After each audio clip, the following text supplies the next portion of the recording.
like to ask you, what was your experience on set from day one to the last day, and what was the difficult scene for you to shoot actually? Well, my experience on set, I think I got quite lucky because I'm pretty sure I filmed all my scenes very linear, which was good for my brain to keep track of the mindset of Tanzyn, so that was really lucky. But also it worked in the relationships and the progression of comfortability and familiarity with both Egg and Dunk.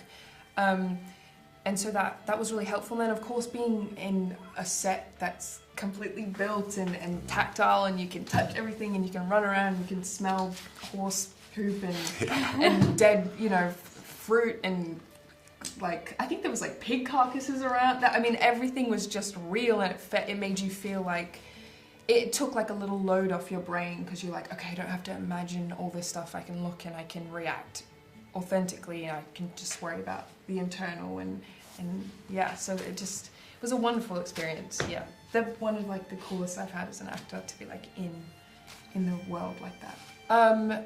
I'm probably the scene in episode 3, which people will get to, but yeah, it just involved a bit of action and kind of complicated shots and lots of background people and kind of navigating all of that, adding it all together and still bringing like authentic emotion was quite difficult, but like a fun challenge.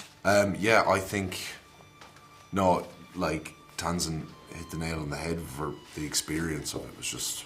It was like, I felt like, because obviously I was in every day, and then, you know, it was, you'd have these like really lovely moments where yourself would like come back in, and you're like, wow, I'm getting to do stuff with Tanzyn today, and it was like such a refreshing, lovely experience. Or Dan Ings would come in and make you laugh, and all the lads, Finn, Sean, Henry, Ed.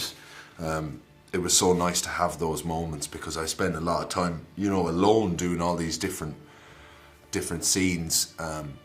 But it was a roller coaster of so many different emotions. It was tiring and exhausting and still like very wholesome and such a brilliant sort of connecting sort of experience with a lot of people. Mm-hmm. I think then the hardest scene was a lot. I mean, the battle stuff. There's a couple of scenes where I look back and go, if I had to do that again, you know, knowing what you're getting into, it's like, this is going to be so, like, it would be so hard. I'd be quite nervous getting into it, because a lot of the stuff, especially towards the end of episode 5 is so exhausting to act, mm-hmm. to play, to be in that sort of pain and stuff, to try and portray that is so tiring and draining.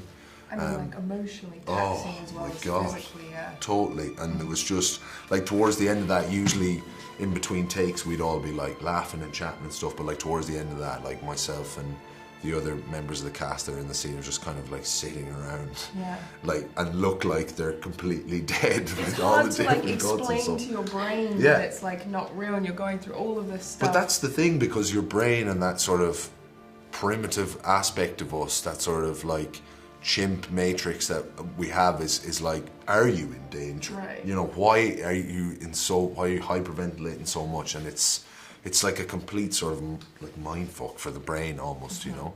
Yeah, it must be difficult, I mean, to get into the... Yeah, but so enjoyable though as well, so enjoyable to do that stuff. That's the stuff that you really want to do as well when you're, mm-hmm. you know, watching films and that. And what was the aspect that you find more fascinating about your characters, for example, for Dan, for Denzel, and also about the world? I mean, the world of Martin. What is the aspect that is striking for you? Fascinating about her, I like that she was kind of like unknown in the books. There's only a few sentences on her, really, mainly of her physical description. So, kind of figuring out what I thought would be an authentic portrayal of her, while kind of trying to take in as much information online as possible and still providing a character that people will recognize and love. But yes, just like kind of carving her out was quite an interesting, you know, I kind of felt like I would read a scene and discover like a little something new about her that I didn't think about before, and then I thought, okay, let me cross-reference, does this fit in the Westeros world, does it, you know, so yeah, that was cool, definitely having the like information to fall back on. And for you? Yeah, I think I found out a lot of, I thought he was quite like black and white and to the point when we were in preparation, and then found out some like little bits that I had no idea during preparation from Ira, and obviously through George as well, that really kind of changed how I saw him for sure. And it was a really kind of, it made it more complex. It made him more complex, you know. Yeah. Thank you so much. Thanks so much. Thank you so much, Peter. Appreciate and all the best for the show, really. Thank you very much. So much. Thank you. Cheers.